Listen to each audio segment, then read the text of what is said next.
Hi, everyone, and welcome back to the Better Together podcast, where we get to share stories, lessons, and practical advice from founders and leaders that can help you improve your business. I am your host today, Kelly Sunsvold, along with my partner in business and life, Sean Sunsvold. Today's guest is Beau Groover, founder of the Effective Syndicate, a company helping manufacturers build scalable, high-performing operations through leadership development, Lean Six Sigma consulting, recruiting, and workforce solutions. With more than 24 years of experience, Beau has built a reputation for simplifying complexity, strengthening teams, and creating systems that actually work. What started as a consulting business has grown into a full ecosystem of companies, all driven by Beau's practical, get stuff done mindset and passion for helping businesses grow without relying on duct tape, long hours, and a constant firefighting. So, welcome to the show, Beau. Thank you. Thanks for having me. Yeah, of course. All right. Well, let's start off right at the beginning. Take us back because we're all entrepreneurs. All the entrepreneurs have been on the show, let me rephrase that. All the people who have been on the show have been entrepreneurs and building a business. So, what first pushed you into entrepreneurship and starting your own business? So I was lucky. I feel there's some divine intervention somewhere. I was serving as an internal consultant for very large corporations. So I was an employee of the company, but I was going out and doing consulting work. And about 11 years ago, 2015, just kind of got the bug. It's like, all right, I can keep doing this and make these people rich, or I can go see if I can do it on my own and make myself rich. And for certain, I'll have more fun. And so I took the leap of faith, and fortunately, my parachute opened. Nice, nice. Yeah, I think the word there is have fun while you're doing it, right? Coming from corporate America myself, it gets to a point where it's not fun anymore, right? So talk a little bit about like what wasn't fun in that situation and, what was that transition like when you decided to jump and pull the parachute? Great question. And there's a lot of good stuff about corporate America, right? So I don't want to just like bash the whole industry. But Mhm. a lot of times I would get deployed, right? So I get told to go somewhere. The people there maybe wanted me there, maybe didn't. Maybe they would listen to me, maybe they wouldn't. My KPIs and my performance was reviewed on how they responded to the coaching. And after a while, it just felt like a constant push. I'm trying to convince people. I'm trying to talk them into doing things a different way. And hey, I know you've been doing this longer than I've been alive, and that's great, but here's another way to think about this problem. And so the fun was gone. It was very much a grind. And now when I'm working with customers, right, they want me there. They choose to have me there. They're willing to write a check to have me come in. So generally speaking, they're more open. There's been a few who bring me in and ignore everything I say. And it's like, well, this is not fun either. So let's stop doing this. But that was really it. And you hit it right on the head, Sean. It just got to where it just wasn't fun. Yeah. So walk us through the Effective Syndicate that you have grown into multiple brands and multiple services over time. And tell us, did you like envision building this ecosystem of companies, or did that kind of evolve naturally? No, I wish I were that foresightful, but no, it was random chance. The one smart decision that I did make when I was starting this thing out, I didn't want to call it like my name, Groover and Associates, because that's kind of what everybody does. And I knew that the market would tell me what I needed to go do. Right. It was going to guide me. And when people started asking for something, that would be the next thing. And so I chose the word syndicate, which if you're an older guy like me, the Godfather, the Mafia, right? It's a great conversation piece because people say, man, why did you choose the word syndicate? Well, it's a collection of people trying to accomplish something. And so I had no envisioning. I expected it would grow into something. It was, are we going to add accounting? Are we going to add HR? Are we going to add recruiting? I was going to let the market tell me that, but I wanted to start off with a name that said, hey, we are a syndicate of people. And however that evolves over time, I don't have to hopefully go through a lot of rebranding. Yeah. Yeah. There's something you mentioned a couple times now in this conversation of the market will tell you, right? Or the customers will tell you. So where does that sort of understanding of business come from? How did you sort of embody that? And how does it dictate how you run your business? I try to be open. There's a lot of smart people in the world. my customers are like you guys. They're entrepreneurs. They're trying to figure things out. I'm an avid reader of leadership, and I love manufacturing. I love America. So there's a passion for helping American manufacturing stay strong because it's so important to our communities. And I went into it being open because I don't know about you guys. When I took the leap, I was half excited and half terrified. Somewhere in between there is how every morning started. And I just expected that people would start asking me for things. And that was kind of the jettison. So the first one that came about was recruiting, because I would go in there and start helping them. And sometimes they had a hole, and sometimes I created a hole, meaning they didn't have the right person or they didn't have a position to do something. And they would say, well, Beau, can you help me go find that person? Can you help me find a manager? Can you help me find a quality director? Whatever. And it's like, I don't have time. I don't have those skills. I don't have that bandwidth, but it happened frequently enough. It's like, all right, well, let's go fix that problem for them. So I think it was more of a mindset, Sean, of just deciding going into it, like, I'm going to let the market guide where I go rather than me saying, I'm going to create this wonderful vision and everybody's going to fall in love with it. Yeah, that's a unique balance, right? Of, like I have a vision of where I'm going and kind of being open-handed with what happens, right? Like you're open enough to accept change as it comes. And I think that ties in, I'm sure, a lot to, you mentioned you're a reader, right? Like what have been some of the leadership books that you've read that have really shaped you and helped you be in that place as a leader? That's going to be a long list. I'll try to shorten it. Pick like 2 or 3, because I'm like you, I'm a reader, and there's a lot of books I take in, whether it's audiobook or readings, but I have like 2 or 3 that are my favorite, and I kind of go back to them over and over again. So I'm curious if that's somewhere in your boat as well. Sure. Obviously, the five dysfunctions of a team from a leadership perspective, going into an organization to say, hey, let's dissect what's going on here. That was wildly influential. I don't know if you're familiar with Extreme Ownership by Jocko Willink. Mm-hmm. I've probably, not exaggerating, read that book or listened to it more than 6 times. Okay. The mindset there of, hey, dude, your life is your own darn fault. So if you don't like it, look in the mirror. It's wildly empowering and, again, slightly terrifying at the same time. Those two, and then probably the third one, which is not really a business book, but it's a small known book called Outwitting the Devil by Napoleon Hill. And that is a great book. The story behind that book and how it was buried. And when I found it, I read it. I'm like, man, this phrase of drifting, right? It goes back to drifting and being retrospective of myself. It's like, Beau, you do this a lot. You drift. And so those are kind of my anchors. Like, all right, the 5 dysfunctions of a team. Are we doing that? Am I operating with extreme ownership? And am I drifting? And those are kind of my guardrails that helps me personally. And I think I embody a lot of that in helping our customers too, when they start, every idea is a good idea. Let's add that to our to-do list. Well, it's 3 pages long and you're 3 weeks behind on everything. So let's not add it. Yeah. Yeah, that's really good. Wow, thanks for that. Because I'm always looking for good books, and there was there's one in there. I think it was the last one you mentioned that I haven't read yet. So I'll have to take a. No, it was the 5. Say that one again. The 5 what? The 5 Dysfunctions of a Team by Patrick Lencioni. I'll have to definitely add that one to my list. I was part of an organization that walked through that book. So yeah, that's a good one. So you're a system and process person. You talk a lot about systems and processes. Why do you think so many businesses resist creating systems even when they desperately need them? I don't think it's a resistance, Kelly. I think the day-to-day grind will always beat the strategic improvements, right? And I spend 95% of my life in manufacturing. And so when the operation is saying, hey, do you need to get today's shipment out or do you need to work on that project? Today's shipment wins 100 of 100 times, right? And so I don't think it's a resistance so much as it is they don't have clarity, they don't have great priorities, they don't have a true plan, right? They may have a goal out there of market share or growth or revenue or something, but how are you going to get there? And so it just becomes kind of this Groundhog Day where every day we come in, we pedal really hard, we don't fix problems, we treat symptoms, and guess what? They're going to show up next week.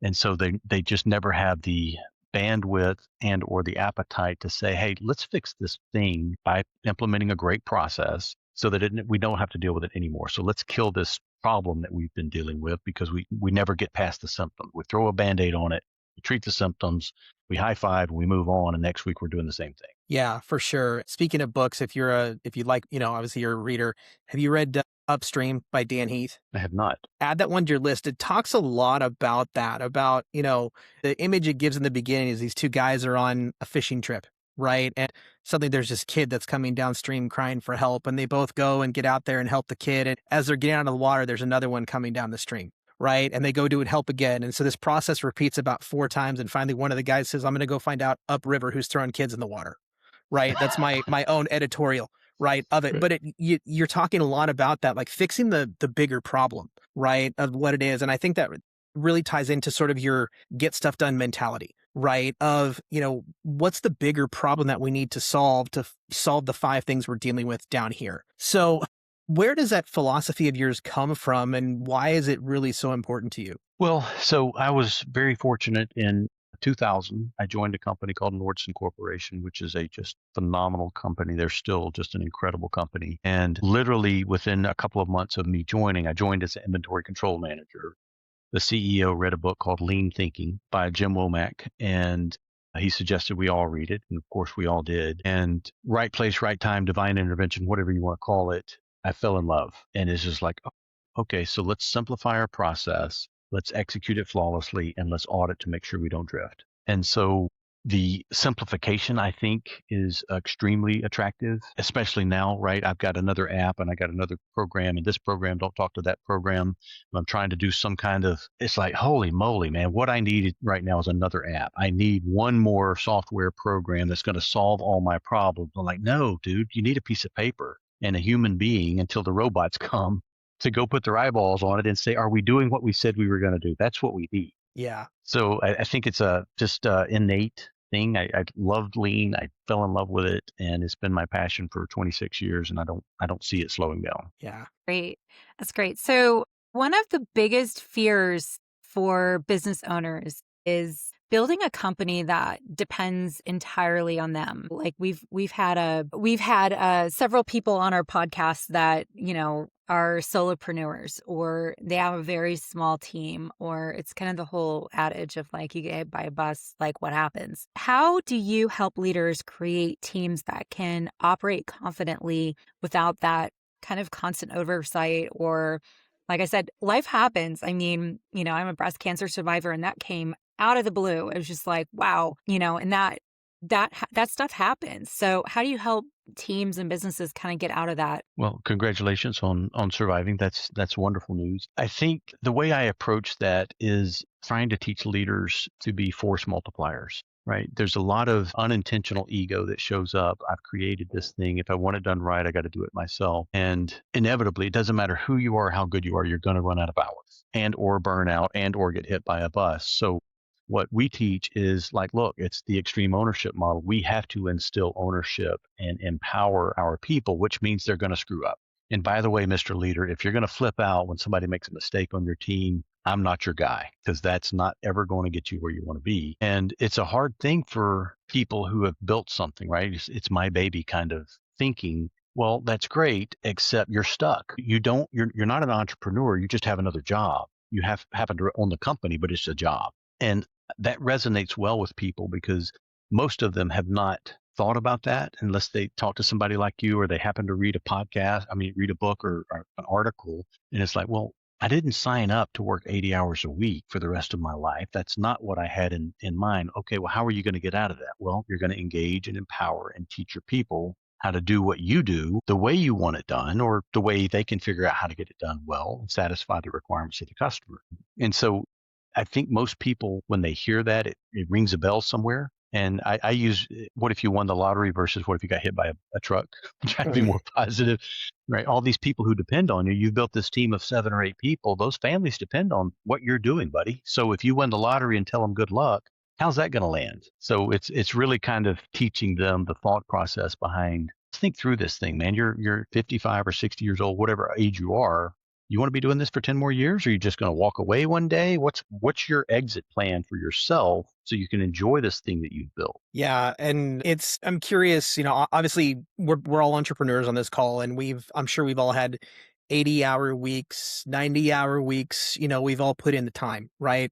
And it can be completely exhausting. So kind of on that and how you're coaching other people in how to spread that out, how are you doing that yourself to prevent burnout or uncertainty? Like, what are your kind of tricks and tactics to help you stay focused and not burn yourself out? Another great book. His name escapes me. The book is Who Not How. It's a good book.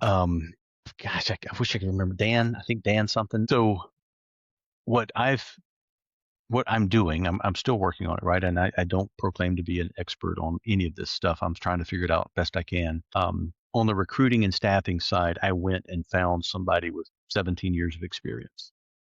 And I brought him in, and he's an absolute rock star. He's killing it. I'm pretty much not involved in his business. I'm a sounding board for him. I'm a referrer to him.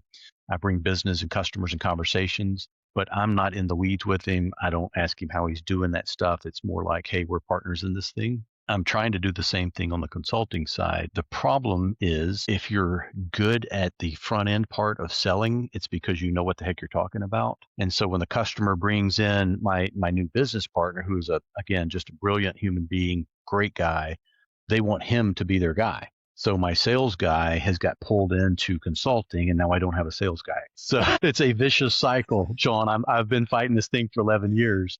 Yeah. I'm blessed to have it, but it's still a problem. But that's what I'm doing. I hire really talented, great people. I vet them every which way I know how. Usually it's people that I've known for years before I bring them into the organization. What I've got to figure out is like, all right, how can I have the sales guy not get sucked into the customer because he's super talented and the customers are like, all right, I want you to do this work. Yeah. I don't do that. Yeah. Yep, for sure. So kind of continuing on that conversation. So recruiting and staffing, that's really become a natural extension of your consulting work. And tied with that, with the manufacturing space, when did you realize that was missing in that space? It wasn't so much missing. It was more of if me or my team are already in there coaching and consulting a customer, we understand their challenges, we understand their culture, we understand what's needed, we understand the equipment that they're using. So it was just so much easier to say, hey, look, I know you need some people. We understand your business. Let us handle that for you. And so it was, I don't know if you guys are familiar with the concept of a flywheel where you've got multiple things referring to each other. Yes. That's the model. We're still in proof of concept from the consulting side. I've brought a ton of business to the staffing and recruiting. We haven't yet seen it come back the other way a lot, but it's just a natural fit. So it wasn't like some great insight on my part. It was like, oh, the customers need this. Makes sense from our perspective. We know we can help you get better people faster, and manufacturing needs to move fast. So it was more of necessity is the mother of invention kind of thing. Yeah. Yeah. And manufacturing in and of itself, it's kind of a unique industry, right? Because you're dealing with equipment, you're dealing with people, you're dealing with resource sometimes constraints, right? If then supply chain, you're also dealing with deadlines, right? And all of those things have to work together in the manufacturing world for a company to be successful, right? So I'm curious, in your observations, what separates high performing manufacturing teams from the ones that are constantly putting out fires and almost playing whack-a-mole on what's happening in their business? Culture.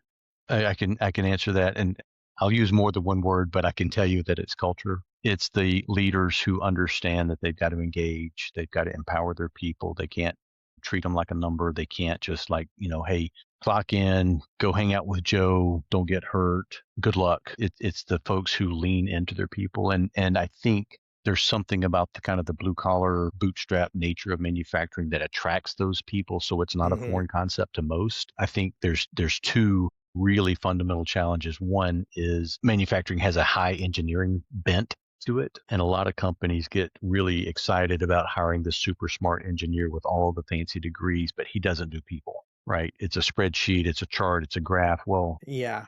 The blue collar guy who barely made it to 10th grade doesn't care about your chart. He wants to know, can he get his kid to baseball practice this afternoon? So that is a fundamental challenge. And the other one is we've spent the last 20 years telling kids that if they don't go to college, they're less than. And kids who might be curious, they took apart their dad's lawnmower and they like to fiddle around on their bicycles. Those kids have been like, well, I really like this, but you tell me I suck if I don't go to college. Well, I'm going to go to college, probably going to fail out. And then I'm going to end up working weird part-time jobs until I'm 30. hopefully I figure it out versus, when I came up, we had trade schools, I had vocational Mhm. schools, like I had shop class. I was already in that space and I had a support network that said, hey, dude, manufacturing's kind of cool, man. Look at this. They're welding, they're painting, they're putting stuff together. I'm like, yes. So I think we've done a huge disservice to our young people. And I think there's a whole bunch of folks out here, myself included, trying to talk to kids about this. Now we're headed into this technology phase that is just neck snappingly fast. Dude, you can program robots, man. You can work on coding. You can work on artificial intelligence right here in the manufacturing space. So I think those challenges remain.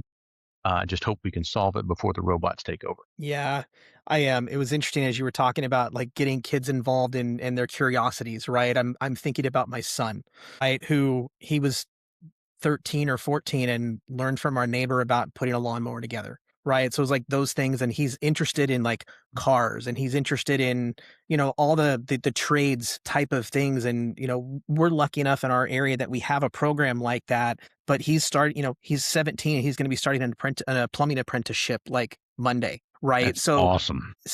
we were lucky enough to find him a spot like that.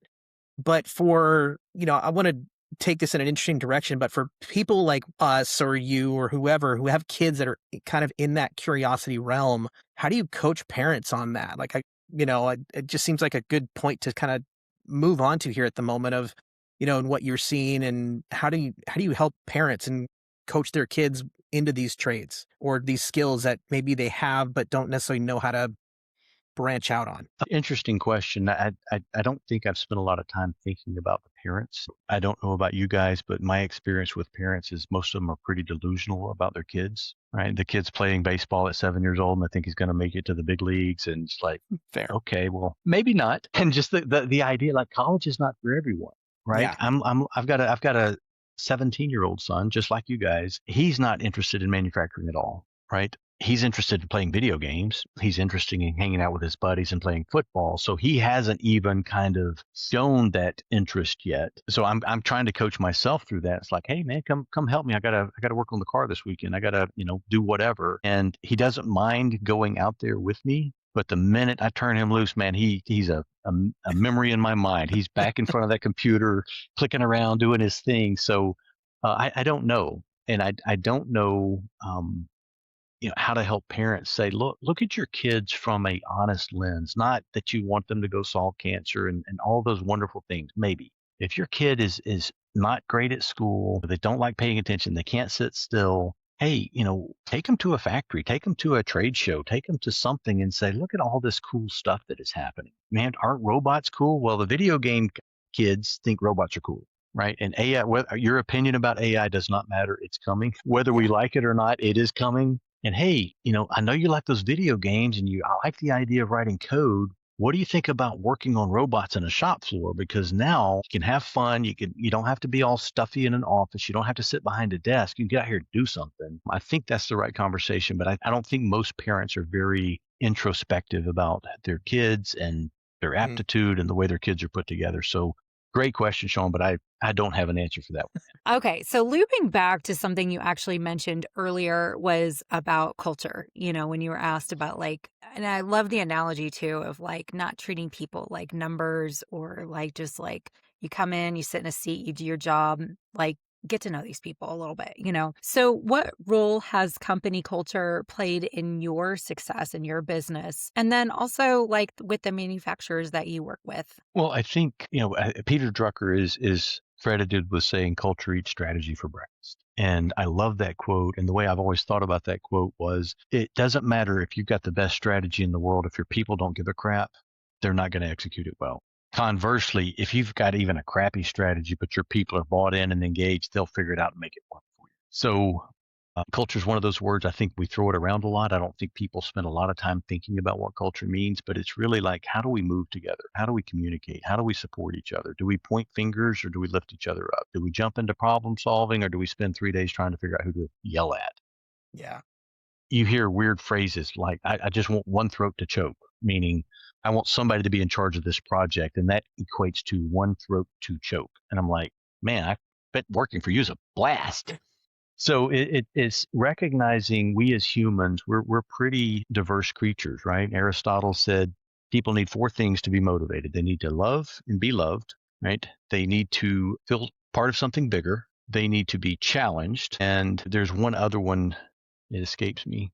Love and be loved. Heard and understood. Sorry. Mm. Heard and understood. And so when we're teaching leaders, like, look, whether you like it or not, you need your people to buy into your vision. Your job is to tell them what needs to be done and why it's important, and then get the heck out of their way and let them figure out how. So if I'm encouraging people, I show them that I care about them, I'm listening to what they say, and then I'm challenging them to be better. I've got three of the four covered. As long as we start winning, they will then feel like they're part of something bigger. So we're off to the races. And when people get that, whether it's through our coaching or they read a book or whatever it is, and they go, oh, if my people care, we're going to perform better, which is going to make me look better. We're going to make more money and grab more market share. Then they start getting interested in it. I think there's a lot of leaders that think, they use weird words. We've got an entrepreneurial spirit of go-getters out there, and you talk to them, that guy's a jackass. We're successful in spite of that lunatic. He's an idiot. And so there's just this huge disconnect because they don't intentionally spend time thinking about culture like they do a new software program or a new logo or a new product. Culture is the thing. And when you get it right, it's kind of hard to lose. When you have it wrong, it's almost impossible to win. Yeah, I think I love how you kind of put it as like, are we a place that builds people up or are we a place that tears people down? Right. Yep. And, while there's a lot of things I think that could describe culture, I think it can literally be boiled down to that in just a sentence, right? Because in businesses where people are encouraged and built up, the success rate is so much higher and people stay longer. They trust their leaders more, because they're given those opportunities to almost fly and fail sometimes, right? Whereas in those other organizations, you kind of talked about it, the one throat to choke, right? The one person who's responsible, that can create a lot of fear, right? And you're afraid to make mistakes. You're afraid to get it wrong. You're afraid to try new things. And because of that, ingenuity and innovation stops, right? So I love how you said that. So thank you. So for those, like our audience is a lot of small business owners, right? And for those who are listening and might feel overwhelmed, stretched thin, maybe they're stuck in that survival mode of just, I can't get out of the weeds, right? What's one thing you'd want to tell them today in how to move forward? This is going to sound like a shameless plug, but it's not meant to be. Okay. So my partner and I wrote a book called GSD Rules, and we like that it's kind of a double entendre, like here's the rules for getting stuff done and getting stuff done rules. So step one of that is clarity. And what I would tell all of those people is if you're feeling stretched thin, if you're feeling overwhelmed, if you're feeling all of those things, start with step one and beat clarity into the ground until it's blindingly clear. I had a mentor one time that says, Beau, if you can't describe what you're doing in one sentence, you don't know what you're doing. And that has stuck with me. And so as entrepreneurs, and I struggle with this myself, I'm an idea guy. I love flying at 50,000 feet and, coming up with the stuff. Execution is where it's at. And so what I see a lot of small business leaders and entrepreneurs is they're just trying to do too much. If you've got something that's working, you ought to put 85% on your effort on how do you make that work or expand it or grow it or increase it or raise the velocity, whatever the thing is, rather than trying to say, all right, what else can I change about this? Let me tweak it. Let me add it. Let me, and they keep spreading themselves thin and then they're frustrated because they're spread so thin. It's like, you kind of did it to yourself, man. I empathize, right? There's no judgment, but it's like, here's what's happening. And by the way, when you have clarity in that plan, you can start filtering your ideas through that. So is this idea more impactful than what we originally said? If yes, then let's retool the plan. If no, let's say, hey, let's look at that again in 90 days. Let's see where we are and reevaluate it. Yeah. Thank you. Yeah, that's really good. So as we wrap up here, what is a good way for people to get in contact with you if they're interested in learning more about what you do? Well, much like you guys, my wife is my partner in crime and I am everywhere. I've got hours and hours of content. So we've got LinkedIn, we've got YouTube, and we just launched a TikTok channel. What we try to do there is not the shameless plugs and trying to sell stuff. It's little short ideas about leadership, little short ideas about execution. Obviously, a lot of it centers around GSD. The book is based on Lean Six Sigma and organizational psychology, right? So we tried to bring those two together. But look up the Effective Syndicate on YouTube, look up Beau Groover on YouTube, TikTok, LinkedIn. It's amazing. It's amazing. Well, Beau, it was great having you on this conversation, and on this podcast. Appreciate you sharing your insights about leadership and systems, processes, and in the manufacturing space, which I think it's a little underrepresented sometimes. Well, thank you guys for having me. This was wonderful. I love the questions. You guys did a great job of keeping this thing moving and lighthearted and fun. So thank you. This was very fun. Yeah, Aw- yeah, no Awesome. problem. Well, And we'll we'll make sure see you to online. Yeah. put your link to your book in our note in the show notes as well, so people can go out and grab that if they're interested. Perfect. Thank you. And if you guys will share your mailing address, I'll shoot you a copy. Appreciate that. Awesome. Thank you so much.